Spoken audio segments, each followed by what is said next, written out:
Sobat Pustaka, perkenalkan saya Fitri Suningsih dan kali ini saya akan mengajak Sobat Pustaka semuanya untuk mereview Kamus Besar Bahasa Jepang Indonesia dan Indonesia Jepang.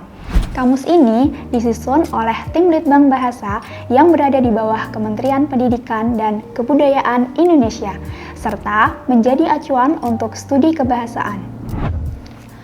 Kamus ini diterbitkan oleh Pustaka Baru Press yang sudah banyak menerbitkan buku-buku berkualitas dengan harga terjangkau. Karena sangat detail dan lengkap, kamus ini jadi salah satu kamus bestseller. Gak heran, banyak orang mencari kamus ini saat ingin belajar bahasa Jepang. Pustaka Baru Press juga menyediakan versi yang lebih lengkap dan lebih detail seperti ini. Nah, bedanya ini adalah versi kamus saku yang lebih praktis dan mudah dibawa kemana-mana. Selain disusun secara alfabetis, kamus ini bisa dikatakan sangat berbeda dengan kamus-kamus pada umumnya. Karena kamus ini menyajikan cara baca atau intonasi penggalang pengucapan.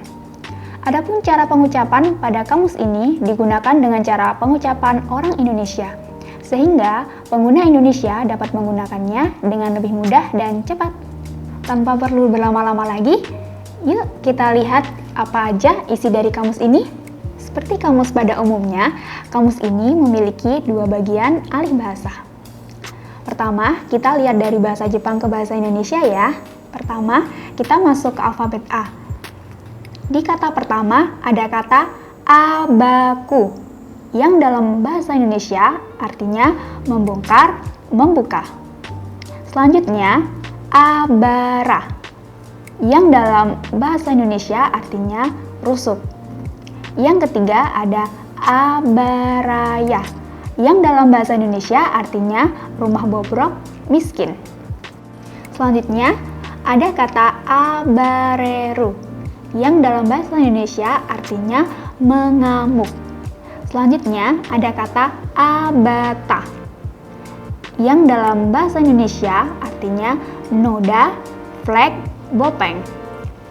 Selanjutnya ada kata abazure, yang artinya wanita genit, perempuan nakal. Selanjutnya ada kata abekobe, yang dalam bahasa Indonesia berarti berlawanan. Selanjutnya ada kata abiru, yang dalam bahasa Indonesia berarti mandi. Untuk selanjutnya ada kata abiseru, yang dalam bahasa Indonesia berarti menyiram, menyirami, menyiramkan. Masih ada banyak kata yang berawalan dari huruf A yang bisa kalian pelajari di rumah sendiri ya. Selanjutnya kita masuk ke alfabet B. Di sini ada kata ba, yang dalam bahasa Indonesia berarti tempat. Selanjutnya ada kata ba, yang dalam arti bahasa Indonesia bar. Selanjutnya ada kata baai, yang dalam arti bahasa Indonesia hal, keadaan, kasus. Selanjutnya ada kata baba, yang dalam bahasa Indonesia berarti inang pengasuh, perempuan tua, nenek. Selanjutnya ada kata baba, yang dalam bahasa Indonesia berarti tempat pacuan kuda. Selanjutnya ada kata baci, yang dalam bahasa Indonesia berarti hukuman Tuhan. Selanjutnya ada kata bacigai, yang dalam bahasa Indonesia berarti tidak semestinya. Selanjutnya ada kata badminton, yang dalam bahasa Indonesia berarti badminton. Selanjutnya ada kata bafusagi, yang dalam arti bahasa Indonesia ini makan banyak tempat. Masih banyak kata yang berawalan dari huruf B yang bisa kalian pelajari di rumah ya. Selanjutnya kita masuk ke alfabet C. Di kata pertama ada kata ca, yang dalam arti bahasa Indonesia teh.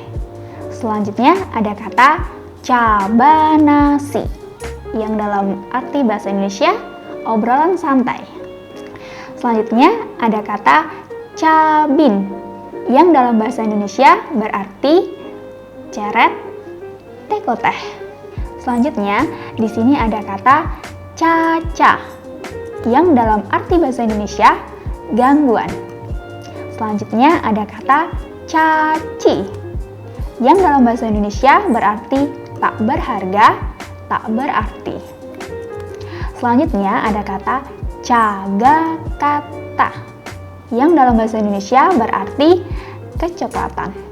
Selanjutnya, di sini ada kata caimu, yang dalam bahasa Indonesia berarti bel, lonceng.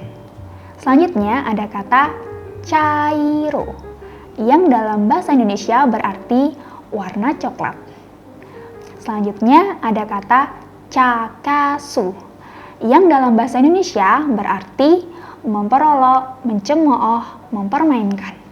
Masih banyak kata yang berawalan dari huruf C yang bisa kalian pelajari di rumah ya. Selanjutnya kita masuk ke alfabet D. Di kata pertama ada kata da, yang dalam bahasa Indonesia berarti adalah. Selanjutnya ada kata daben, yang dalam bahasa Indonesia berarti cerita bodoh, omong kosong. Selanjutnya ada kata dabi, yang dalam bahasa Indonesia berarti kremasi. Selanjutnya di sini ada kata dabuku, yang dalam bahasa Indonesia berarti tinjauan, pukulan. Selanjutnya ada kata dabokuso, yang dalam bahasa Indonesia berarti luka memar. Selanjutnya ada kata dabu-dabu, yang dalam bahasa Indonesia berarti longgar. Selanjutnya di sini ada kata daburu, yang dalam bahasa Indonesia berarti double, ganda, berganda. Selanjutnya ada kata daburuhai, yang dalam bahasa Indonesia berarti Piala Dunia Sepak Bola. Selanjutnya ada kata dabut suku, yang dalam bahasa Indonesia berarti berlebihan, kelebihan, longgar. Masih banyak kata yang berawalan dari huruf D yang bisa kalian pelajari di rumah ya. Selanjutnya kita masuk ke alfabet E. Di kata pertama ada kata egaru, yang dalam bahasa Indonesia berarti pramugari. Selanjutnya ada kata eakon, yang dalam bahasa Indonesia berarti AC. Selanjutnya ada kata epoto, yang dalam bahasa Indonesia berarti bandara. Berikutnya ada kata aerobikusu, yang dalam bahasa Indonesia berarti aerobik. Selanjutnya ada kata ebanashi, yang dalam bahasa Indonesia berarti cerita bergambar. Selanjutnya ada kata ebi, yang dalam bahasa Indonesia berarti udang. Selanjutnya ada kata ebonaito, yang dalam bahasa Indonesia berarti ebonit. Selanjutnya ada kata echiketo, yang dalam bahasa Indonesia berarti etika, sopan santun. Selanjutnya ada kata eda, yang dalam bahasa Indonesia berarti ranting, dahan, cabang. Lalu untuk alfabet seterusnya bisa sobat pustaka pelajari sendiri di rumah ya. Sekarang kita lihat alih bahasa dari bahasa Indonesia ke bahasa Jepang ya. Di alfabet A pertama ada kata aba-aba, yang dalam bahasa Jepang berarti gorei. Selanjutnya ada kata abad, yang dalam bahasa Jepang berarti seiki. Selanjutnya ada kata abadi, yang dalam bahasa Jepang berarti ein. Selanjutnya ada kata abah, yang dalam bahasa Jepang berarti cici. Selanjutnya ada kata abai, yang dalam bahasa Jepang berarti keisisuru. Selanjutnya ada kata abang, yang dalam bahasa Jepang berarti ani. Selanjutnya ada kata abdomen, yang dalam bahasa Jepang berarti hara. Selanjutnya ada kata abjad, yang dalam bahasa Jepang berarti alfabeto. Masih banyak kata yang berawalan dari huruf A yang bisa sobat pelajari di rumah ya. Selanjutnya kita masuk ke alfabet B. Di kata pertama ada kata bab, yang dalam bahasa Jepang berarti so. Selanjutnya ada kata baba, yang dalam bahasa Jepang berarti junkai. Selanjutnya ada kata babe, yang dalam bahasa Jepang berarti cici. Selanjutnya ada kata babi, yang dalam bahasa Jepang berarti buta. Selanjutnya ada kata babu, yang dalam bahasa Jepang berarti joju. Selanjutnya ada kata baca, yang dalam bahasa Jepang berarti yomu. Selanjutnya ada kata bacok, yang dalam bahasa Jepang berarti butagiru. Selanjutnya ada kata badai, yang dalam bahasa Jepang berarti arashi. Selanjutnya ada kata badak, yang dalam bahasa Jepang berarti sai. Masih banyak kata yang berawalan dari huruf B yang bisa sobat pelajari di rumah ya. Karena masih banyak alfabet yang belum bisa saya sebutkan, kita pergas aja yuk. Misalnya, sobat pustaka mau cari kata cabai. Yuk, coba kita cari ya, arti dalam bahasa Jepangnya apa?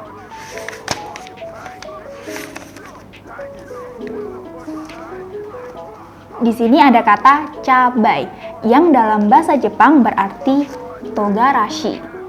Atau misalnya, sobat pustaka mau cari kata daging. Yuk, coba kita cari tahu arti daging dalam bahasa Jepang apa?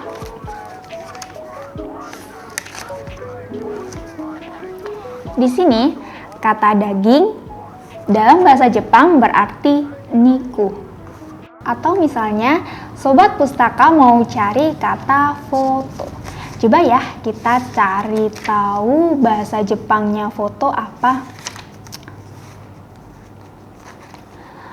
Di sini kata foto dalam bahasa Jepang berarti shashin. Atau misalnya, sobat pustaka mau cari kata gunting dalam bahasa Jepang artinya apa ya? Di sini gunting berarti hasami. Atau misalnya sobat pustaka mau cari kata kucing. Kata kucing dalam bahasa Jepang berarti neko. Masih banyak lagi arti kata tertentu dalam bahasa Indonesia ke bahasa Jepang atau bahasa Jepang ke bahasa Indonesia di kamus ini. Agar lebih menguasai, bisa kamu pelajari sendiri di rumah ya. Nah, itu dia pembahasan Kamus Besar Bahasa Jepang Indonesia dan Indonesia Jepang kali ini. Kalau kamu adalah seorang yang ingin memperdalam bahasa Jepang lebih jauh, kamus ini sangat cocok karena pembahasannya sangat lengkap dan mudah dipahami. Jadi, bisa memperkaya kosakata bahasa Jepangmu. Oh iya, kamus ini bisa kamu dapatkan di toko-toko buku terdekat, atau kamu juga bisa membelinya secara online di Tokopedia, Shopee, Bukalapak, dan Lazada. Kamus ini sangat membantu bagi saya yang sedang belajar bahasa Jepang lebih dalam. Karena di dalamnya, saya bisa menemukan berbagai kosakata dalam bahasa Jepang. Selain itu, harganya juga terjangkau. Nah, kalau kamu juga tertarik belajar bahasa Jepang, kamus ini wajib kamu punya. Saya Fitri, sayonara Sobat Pustaka!